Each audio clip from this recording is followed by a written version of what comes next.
Na alegria do Espírito Santo, nós saudamos a você que nos acompanha no programa Razões da Fé desta semana, em que nós celebramos os 150 anos da imigração italiana no Rio Grande do Sul.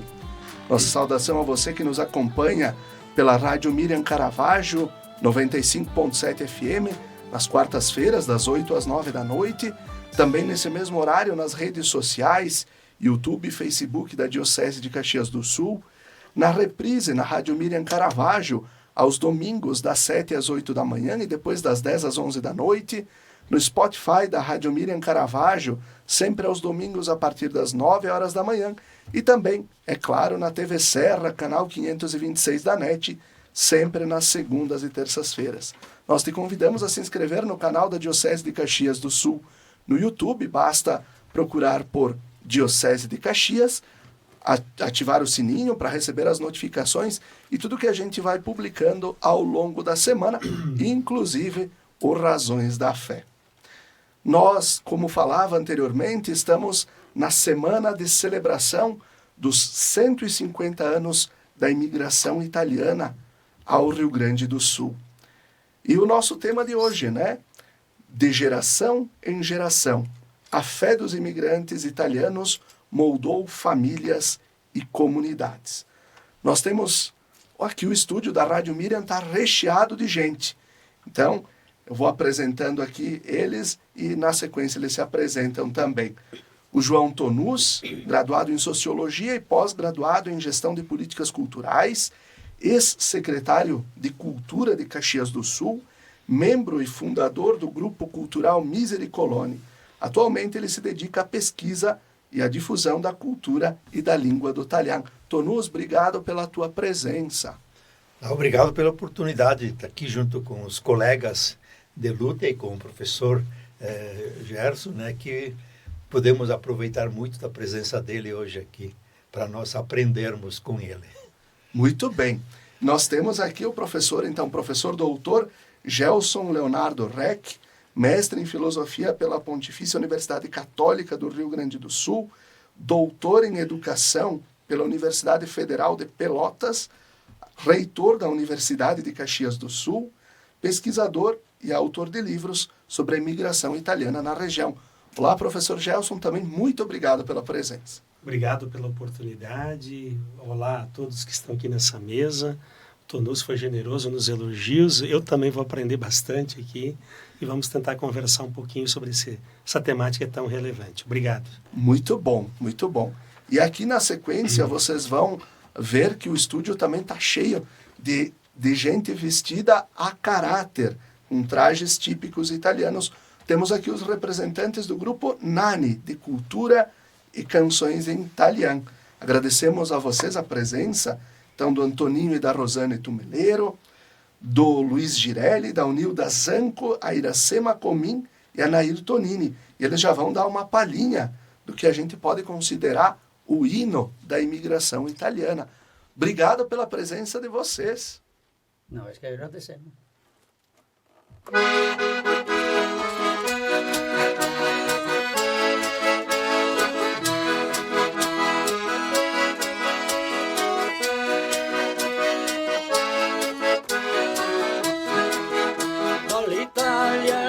Siamo fratelli, oggi qui coi nostri onori, 36 giorni di macchina a vapore, all'America noi siamo arrivati. America, America, America, cosa sarà la sua America? America, America, America, lo bel massolino di fiori. Sarà la sua America, lo bel massolino di fiori.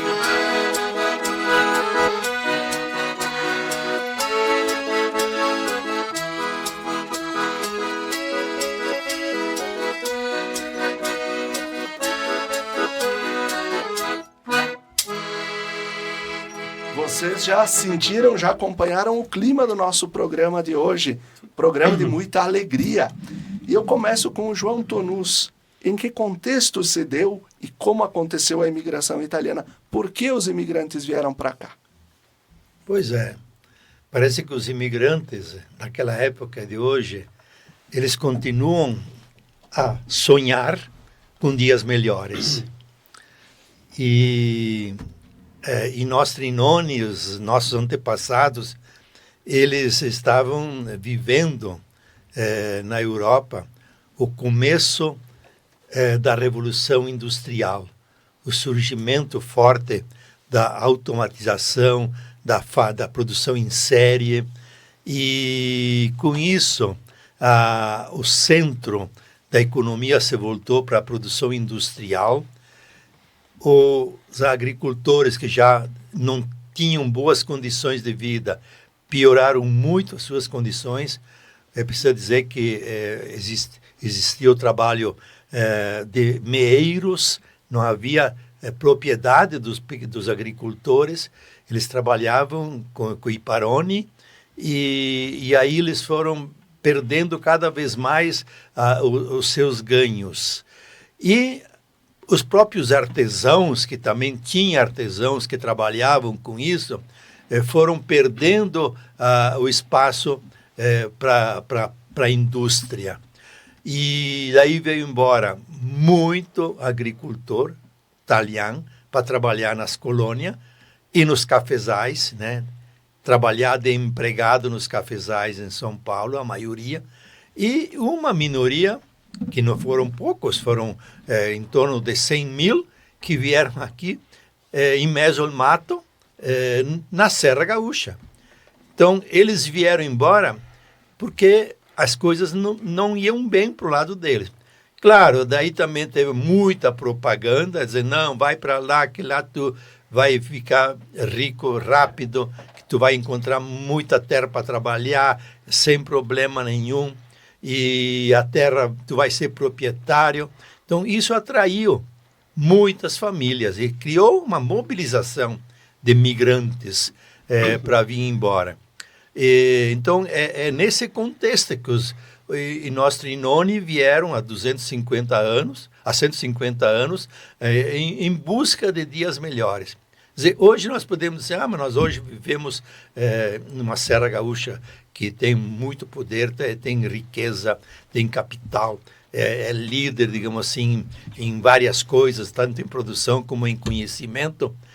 E hoje nós vemos assistindo a chegada de migrantes.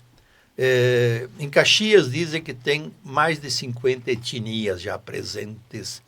E o que eles vêm fazer? E a cidade os acolhe. São migrantes que continuam buscando o sonho de um dia melhor, construir um sonho da própria vida.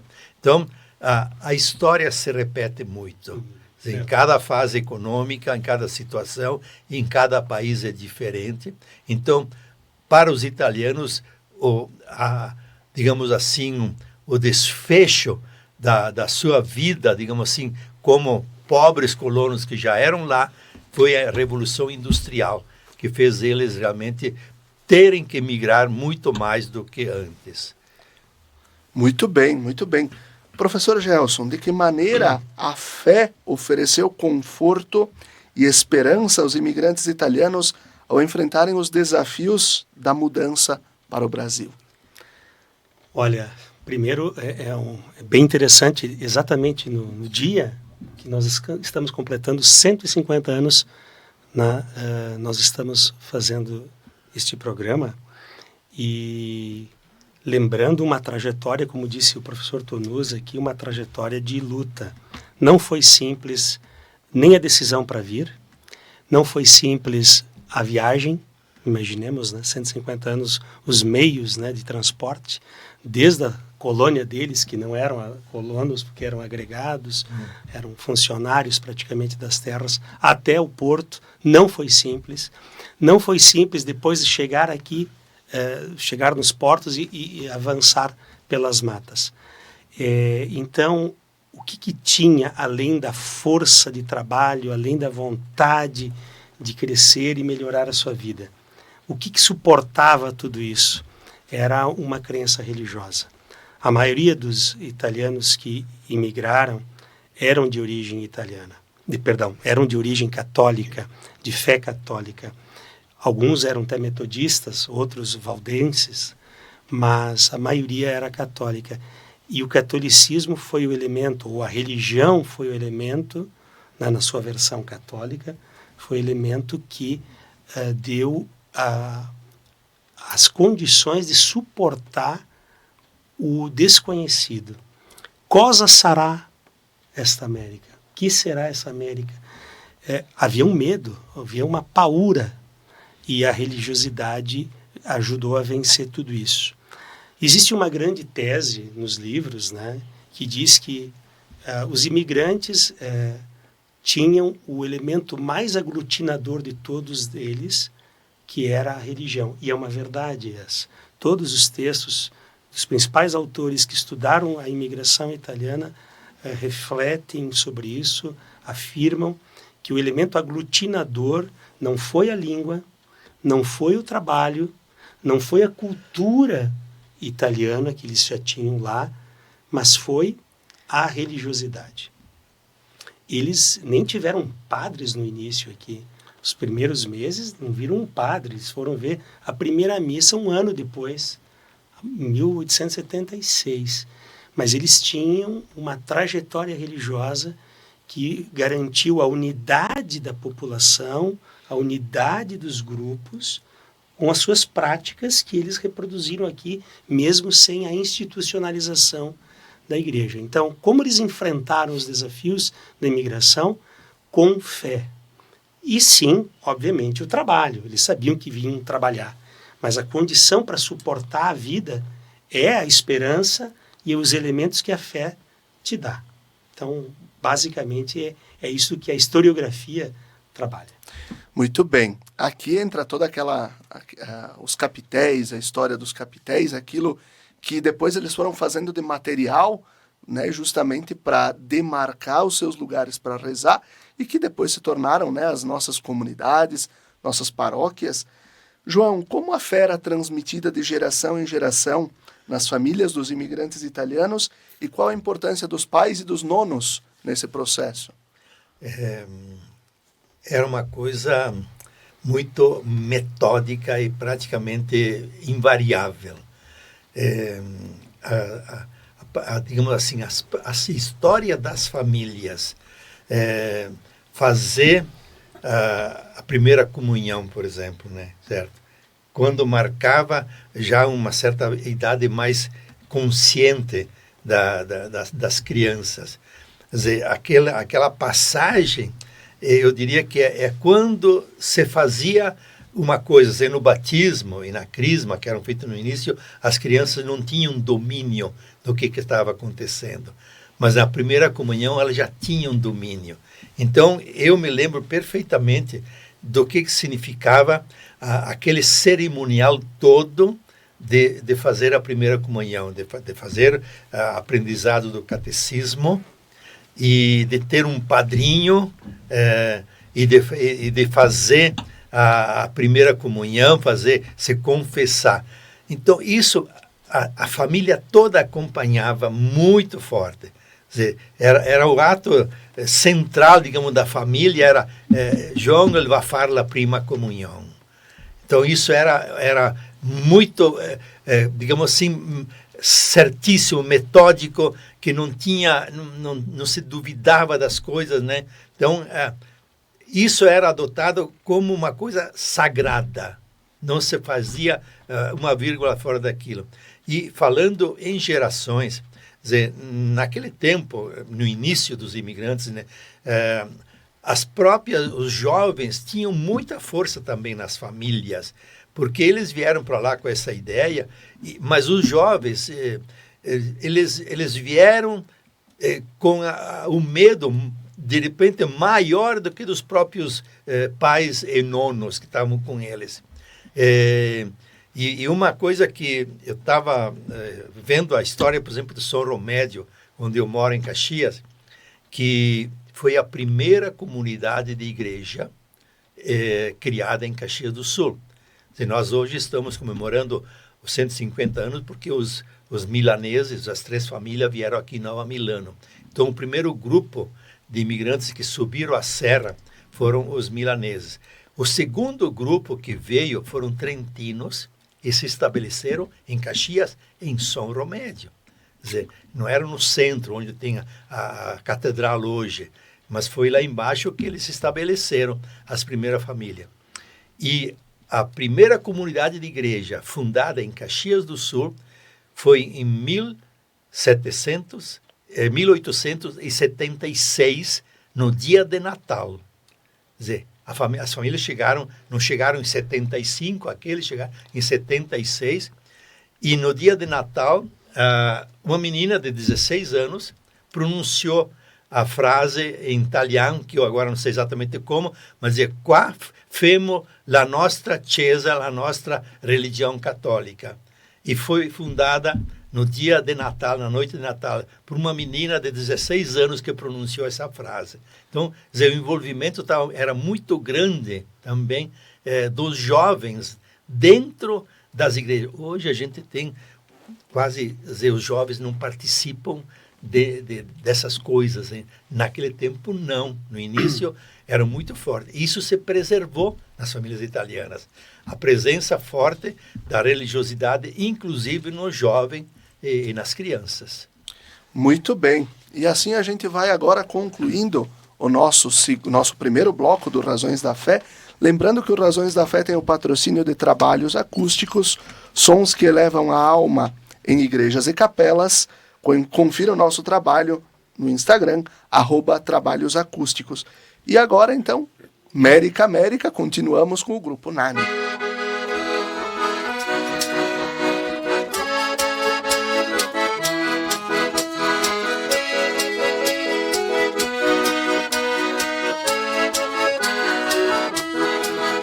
All'America noi siamo arrivati, non abbiamo trovato né paglia né fieno, abbiamo dormito sul nudo terreno, come le bestie abbiamo riposato. Abbiamo dormito sul nudo terreno, come le bestie abbiamo riposato. America, America, America, cosa sarà la sta America? America, America, America, è un bel massolino di fiori. Cosa sarà la sta America? È un bel massolino di fiori.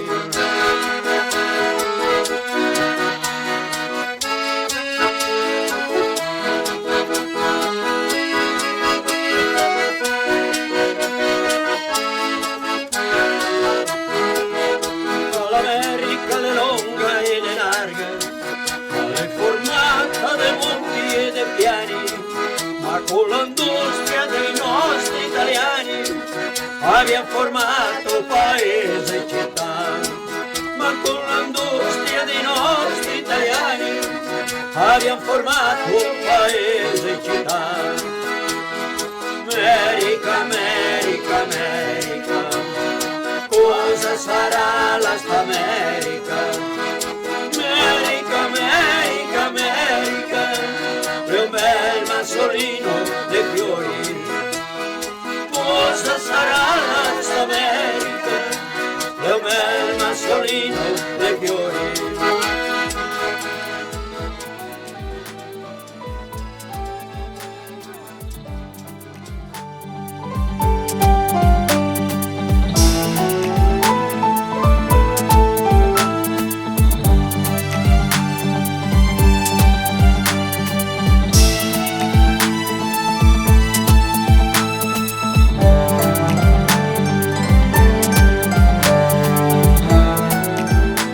Estamos de volta com o segundo bloco do nosso programa Razões da Fé, desta semana em que nós celebramos os 150 anos da imigração italiana aqui no Rio Grande do Sul. Obrigado a você que nos acompanha aqui pela Rádio Miriam Caravaggio, 95.7 FM, e também pelas redes sociais. Nosso tema de hoje, de geração em geração, como a fé dos imigrantes italianos moldou famílias e comunidades. E temos aqui o estúdio da Rádio Miriam cheio aqui no Santuário de Caravaggio, com o João Tonus, o professor Gelson Leonardo Reck e também os representantes do grupo Nani, de Cultura e Música em Italiano. Agora eu começo o segundo bloco com o professor Gelson. Então, quais eram as principais práticas religiosas e devoções que os imigrantes italianos trouxeram consigo e como eles mantiveram elas vivas na nova terra, no novo lugar onde eles chegaram? Bom, é bem importante dizer que os italianos que vieram, na sua maioria católicos, como dissemos, eles trouxeram o que eles sabiam fazer lá. E o que se fazia lá? Era a missa, as procissões, ter as capelas, ter os capitéis, ter a reza do terço, ou se chamava rosário, né? Então isso foi transportado para cá e com uma certa adaptação, né? Inicialmente não haviam os padres e portanto, as práticas eram lideradas por padres leigos, né? Pessoas que sabiam cantar, que sabiam ler, elas lideravam os processos litúrgicos.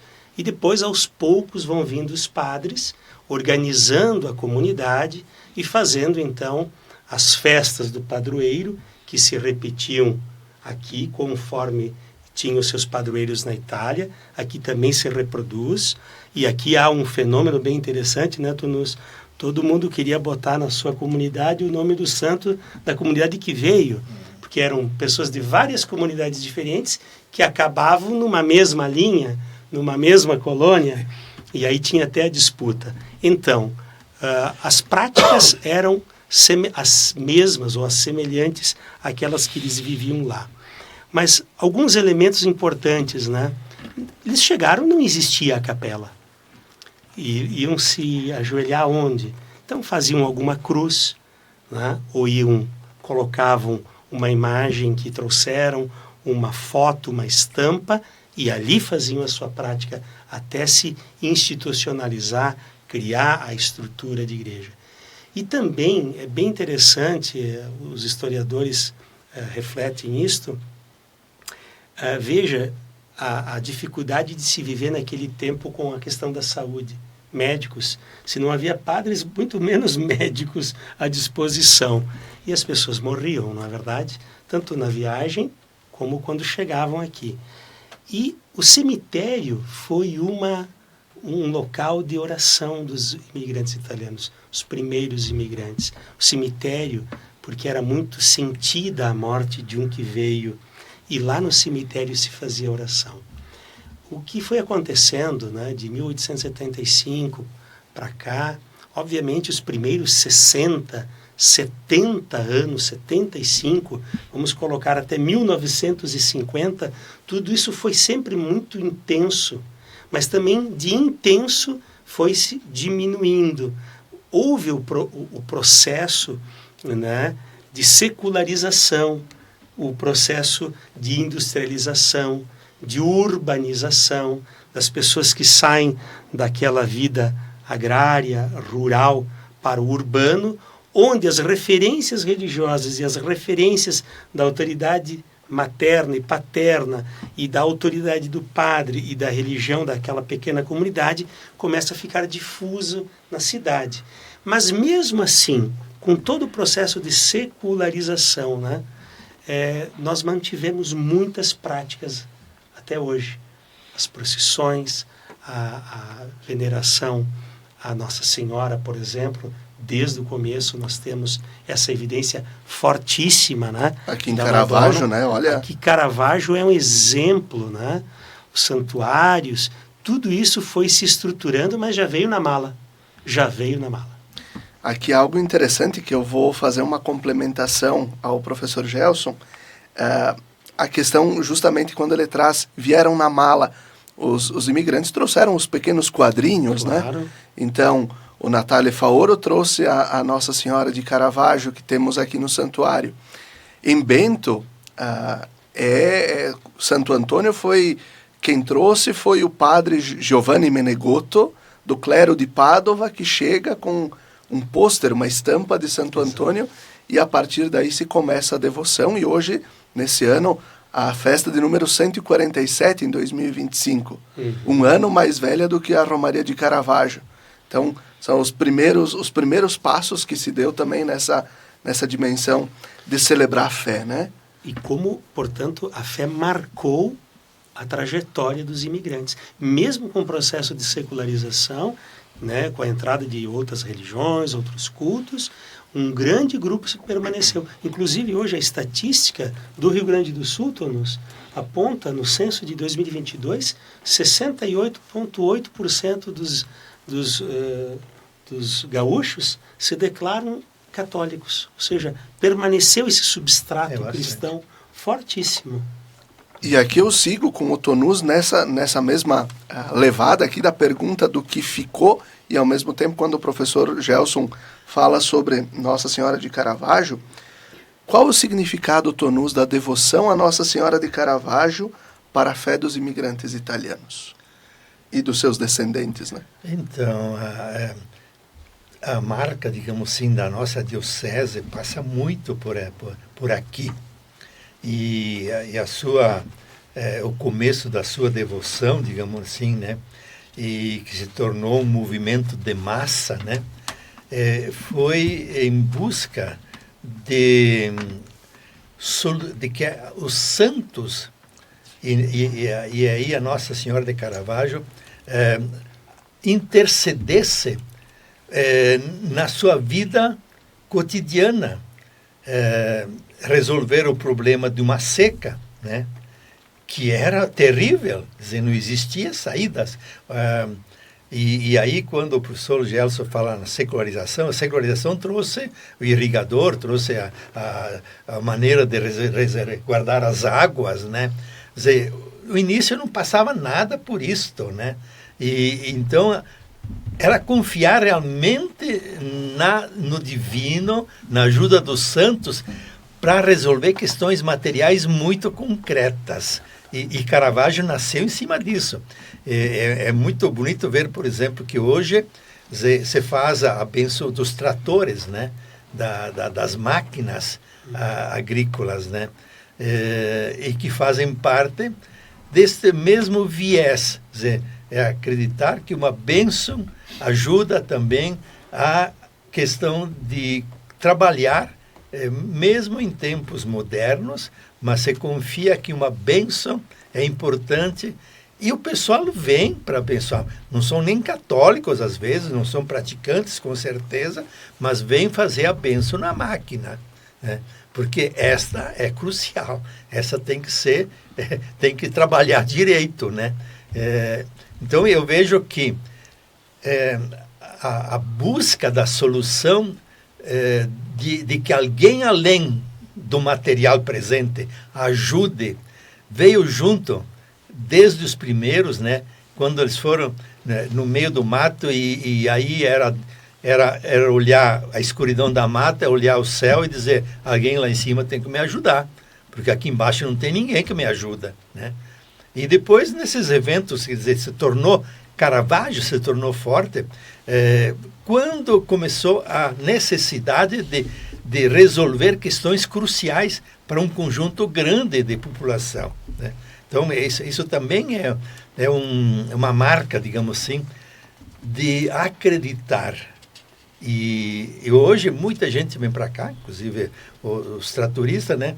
Por quê? Porque a Santa fez isso. Porque a Santa ajudou a resolver questões cruciais para a vida dos agricultores, porque eram todos agricultores. A gente falava há pouco, né, o professor Gelson trazia que os imigrantes chegaram com o que eles sabiam também com relação à fé. Então era o terço, era aquela cruz que foi plantada, colocada naquele lugar. Em que medida, professor Gelson, a gente pode considerar que o envolvimento comunitário, o esforço comunitário, seja para construir a capela, seja para organizar o salão, seja ao mesmo tempo o que ainda hoje muitos dos nossos agricultores fazem, de se ajudar na tirar uva, se ajudar na poda das parreiras, em que importância se dá esse vínculo fraterno e comunitário que vem com os imigrantes? O cristianismo, na sua versão católica, ela é uma religião eminentemente solidária, né? Tanto é que a organização da capela, ela não só era uma organização religiosa, organizava-se a vida da sociedade ao redor da capela, não é verdade? Então, o aspecto solidário do cristianismo, o aspecto solidário da Igreja Católica, ou do catolicismo, estruturou a vida social. Essa é uma correlação direta. E, sim, o cristianismo ele tem uma mensagem muito forte de ajuda ao próximo. Amai-vos uns aos outros, como eu vos amei. Na tradução, tu tens que ajudar. Na tradução, tu tens que colher a uva, tu tens que ajudar o parreiral que caiu, né? Eu já vivi essa situação. Não sou tão velho assim, mas a gente já viveu essa situação de ajudar a levantar o parreiral depois de um temporal, né? Então, essa fraternidade apregoada pelo cristianismo, ela foi motivo de muito sermão em muita igreja e continua sendo hoje uma tecla que se bate muito na solidariedade e o espírito comunitário. Eu penso que os italianos que vieram para cá reverberaram muito fortemente e criaram muitas comunidades, né? E, inclusive, comunidades muito bonitas hoje, com sua bela igreja, o seu salão, com colonos assim que desenvolveram a agricultura de forma muito forte, inclusive. Trabalho com religiosidade, trabalho com propósito, parece que é uma marca muito forte dessa imigração. Muito bem. Era justamente essa pergunta, trazer a questão da fraternidade, a mensagem do Evangelho e esse espírito que ainda muitos hoje, os nossos colonos têm de se ajudar, de dar entreajuda no parreiral, mesmo na poda, em todo esse Claro. processo. E isso nós vimos muito forte também o ano passado, né, na situação da enchente que tivemos, né? Perfeito. Quem tem fé ajudou bastante. Quem não tinha, pela situação, acabou ajudando. Mas o elemento da fé, ele te convoca, né? Porque senão há uma contradição entre o que tu dizes, o que tu acredita e o que tu fazes. Então, acho que é bem importante isso. Muito bem. O programa Razões da Fé ele tem o patrocínio de trabalhos acústicos, sons que elevam a alma em igrejas e capelas. Confira o nosso trabalho no Instagram, @trabalhosacústicos. Nós chegamos ao final desse segundo bloco com mais música do Grupo Nani.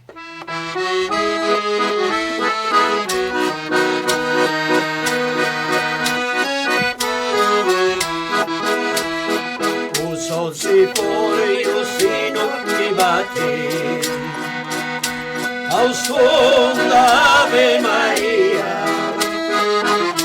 Voltamos pra casa depois do trabalho, sentindo aqui dentro uma grande alegria. Quando a tardinha Nossa Senhora se fica lá fora tentando rezar, é forte a emoção que se sente no peito. Precisa ser forte para não chorar. Quando a tardinha Nossa Senhora se fica lá fora tentando rezar, é forte a emoção que se sente no peito. Precisa ser forte para não chorar.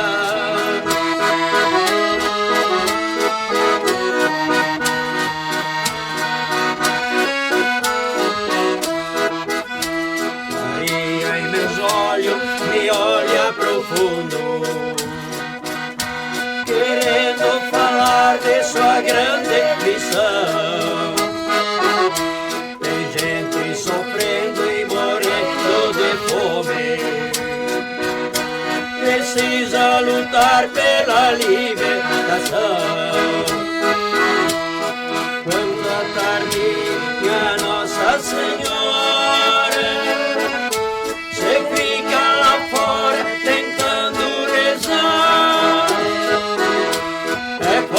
a emoção que se sente no peito precisa ser forte para não chorar.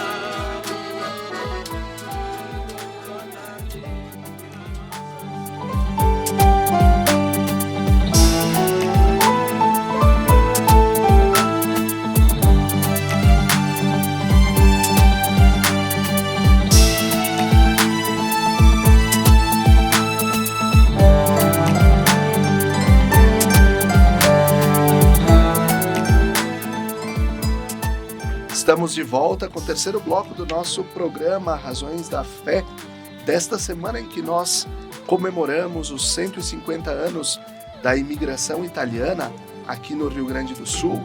Esta celebração importante que marca a raiz, a construção de todo desse patrimônio também pujante na Serra Gaúcha, mas não só, também lá pela região de Santa Maria, na Quarta Colônia. Então, nós celebramos estes 150 anos de presença dos imigrantes italianos. As primeiras famílias que chegaram aqui em Nova Milano, distrito hoje de Farroupilha. Nós agradecemos a você que nos acompanha no programa Razões da Fé, aqui pela Rádio Miriam Caravaggio, 95.7 FM, ou também pelas redes sociais. O nosso tema, então, do programa de hoje, de geração em geração, como a fé dos imigrantes italianos moldou famílias e comunidades. E nós estamos aqui com o estúdio da Rádio Miriam Caravaggio lotadinho aqui no santuário, com a presença do João Tonus, do professor Gelson Reck e dos representantes do Grupo Nani de Cultura e Canções em Italiano. Professor João Tonus, de que maneira a fé dos imigrantes italianos contribuiu para os valores sociais e éticos que moldaram, que construíram a Serra Gaúcha? Com certeza, muitos. Eu, como fui seminarista, e no seminário a gente,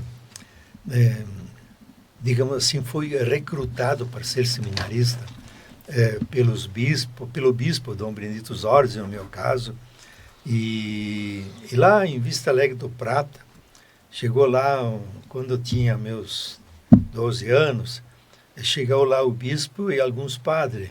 Depois eu fiquei sabendo que um deles era o padre Aldo Migotti. Uhum. E ele me disse um dia, fui eu que te levei para o seminário. Ele disse, eu fui lá te convidar. Recém-comemorado 90 anos, o professor Aldo Migotti também. Exatamente. E então, essa marca, digamos assim, de ir para o seminário, dizer, não era exatamente dizer, tu quer ser padre? Bom, vou estudar para ser padre. Não sei. Então, o convite para ingressar era uma coisa que marcava as famílias da época, para ter alguém para ser padre, mas para estudar. E nessa trajetória, no seminário, eu convivi com muitas pessoas seminaristas e que acabaram não sendo seminaristas, né?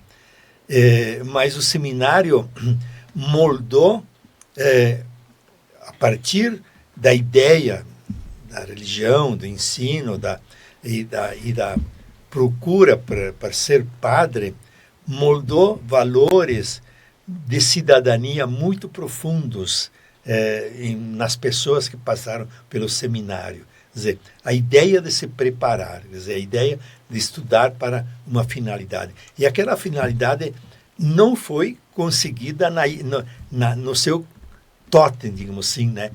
Mas aí surgiu muitos professores, no caso, por exemplo, do Seminário Aparecida, vários reitores que passaram antes do professor Gelson, passaram pelo seminário, até conviveram, de certa forma, comigo, né? O professor Isidoro Zorzi, o Vazata, depois teve que chegaram à reitoria, o Luiz Risson.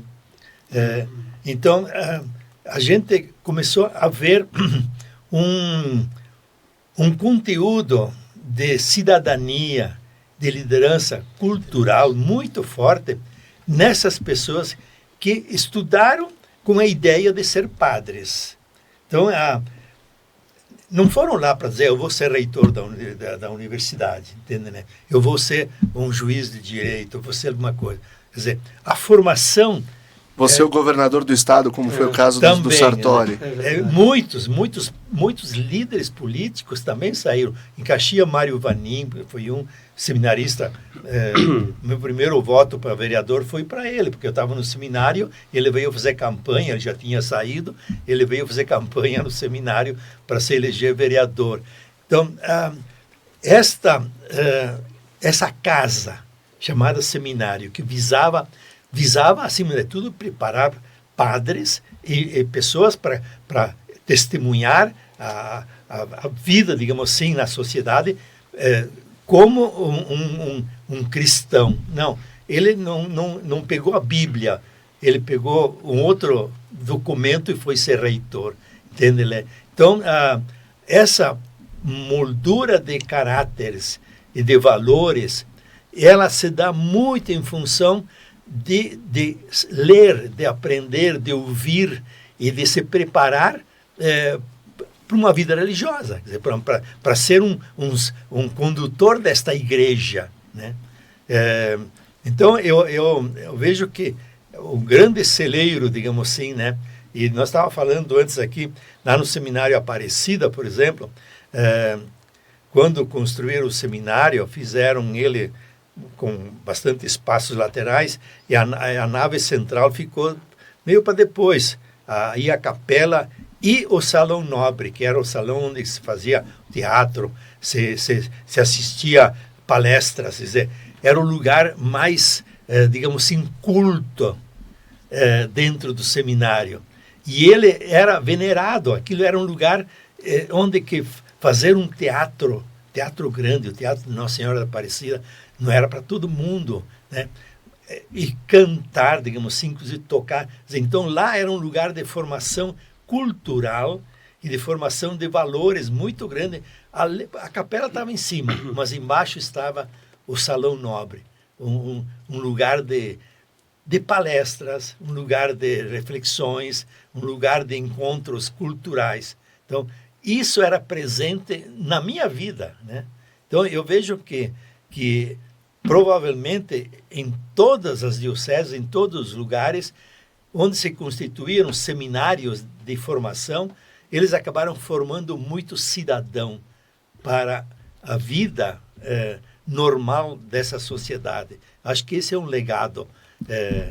E aí o programa se chama Razões da Fé, né? Quer dizer, acho que ele passa até por isso, digamos. Quais são as razões, né? Digamos, exatamente. Nós, se formos pegar, né, um pouco da estatística do Seminário Aparecida, o professor Gelson também foi seminarista dos Josefinos de Murialdo, mas o Seminário Aparecida diretamente, por lá passaram ao longo dos seus 80 anos 2.100 seminaristas, dos quais 210, em torno de 210 padres. Então, 10% ficaram padres. O restante certamente marcou a sociedade, a sua comunidade. Muitos voltaram para suas cidades de origem e puderam também marcar aí a comunidade. E aqui a pergunta para o professor Gelson: de que maneira também todo este legado da igreja, da fé dos imigrantes e dos seus descendentes também marcou a organização da educação em Caxias da região, com as escolas católicas, a própria Universidade de Caxias do Sul, como essa presença da fé e a organização eclesial marcou a educação? Ótimo, ótima pergunta. Primeiro é bom esclarecer que, contrariamente a um certo senso comum que diz que os italianos que vieram não sabiam ler e escrever, está bem relativizado pelos historiadores. Muitos que vieram, os imigrantes, muitos que vieram sabiam ler e escrever. A grande dificuldade foi os filhos desses primeiros imigrantes, porque não havia escolas e tiveram que dar um jeito nisto.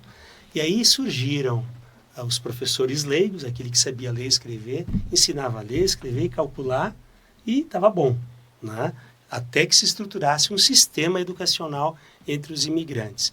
Quem é que colaborou com esse processo? Além dos próprios imigrantes que se organizavam com professores leigos, a Igreja Católica, na medida que se estruturou junto aos imigrantes, ela criou as escolas paroquiais, inicialmente. As associações comunitárias dos imigrantes também criaram escolas. O governo italiano mandou professores e subsídios e criou escolas. Em Caxias do Sul, em 1906, tínhamos uma escola italiana, né, no centro de Caxias, subsidiada por dinheiro da Itália, do governo italiano, porque ainda nós não tínhamos a educação pública organizada como nós temos hoje. Na verdade, a educação básica, né, do primeiro ao 9º ano, depois o ensino médio, basicamente está na mão do governo, da educação pública. Não era assim. Mas até que foi se organizando isso aconteceu muito mais a partir dos anos 60, até por ali, muito foi a presença das associações de italianos, das escolas paroquiais, né, dos professores leigos. Minha mãe foi uma professora leiga nos anos 40. Ela fazia o quê? Ajudava a ensinar a ler, escrever, calcular grupos de famílias 3 meses, depois ia para outro. Mas voltando à questão da igreja, a igreja foi muito forte nisto. E as congregações religiosas também marcaram profundamente. As congregações que vieram para cá, para o Rio Grande do Sul, entre congregações italianas, francesas e alemãs e outras, criaram muitas escolas. Em Caxias nós temos um exemplo de um grande colégio, o Colégio São José, vai fazer 125 anos no ano que vem, fundado em 1901. Olha quanto esse colégio religioso ajudou a formar.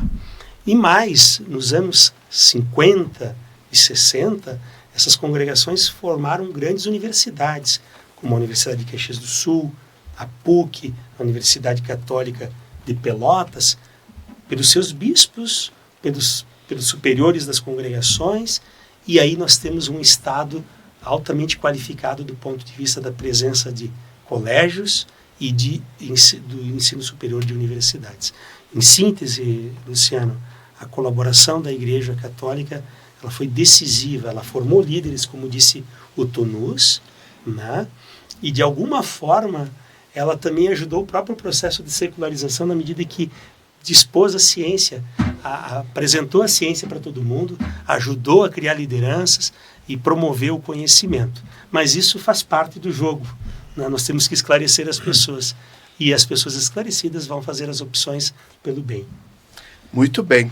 A última pergunta e depois nós vamos ouvir mais uma vez o Grupo Nani na conclusão do programa. João, quais são os principais desafios para manter viva a herança de fé dos imigrantes italianos nas gerações atuais aqui na Diocese de Caxias do Sul? É difícil. Pergunta difícil. Difícil, e eu acho que é difícil também.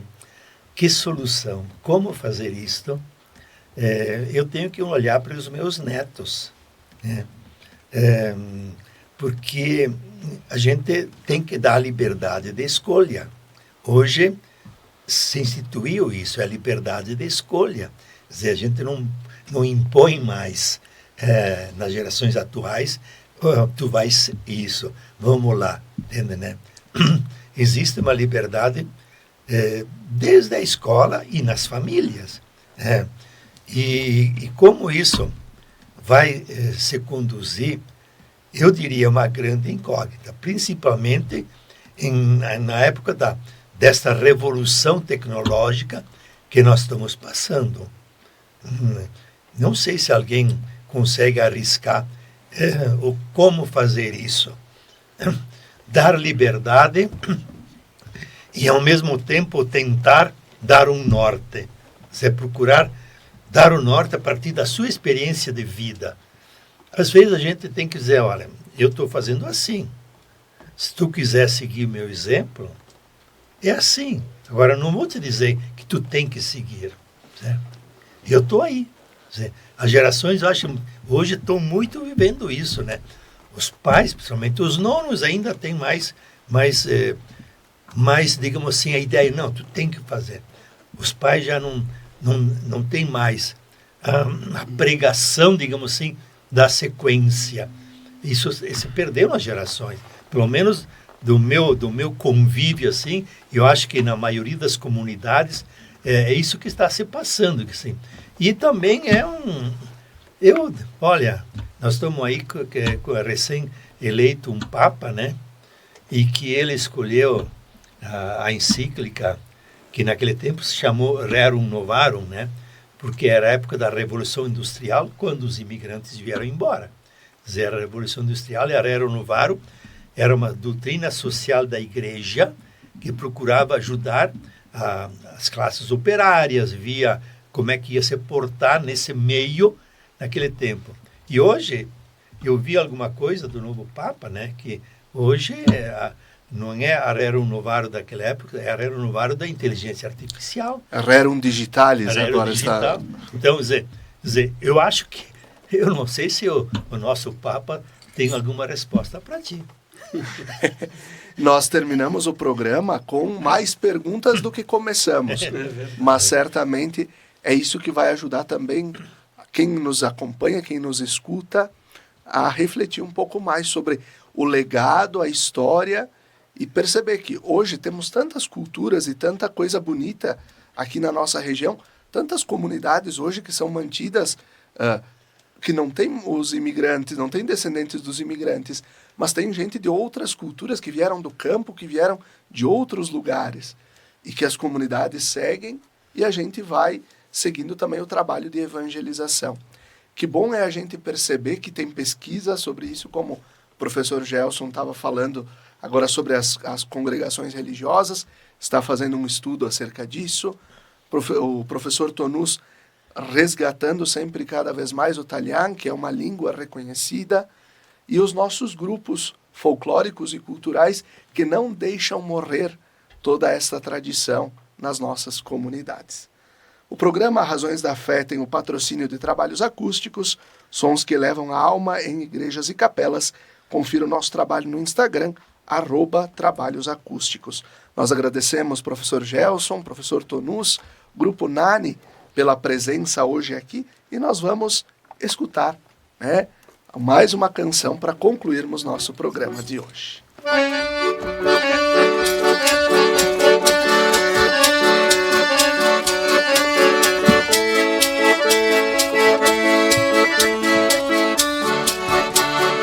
Oi mio Signore, e questo mondo io non ho avuto tanto, eppure sono contento,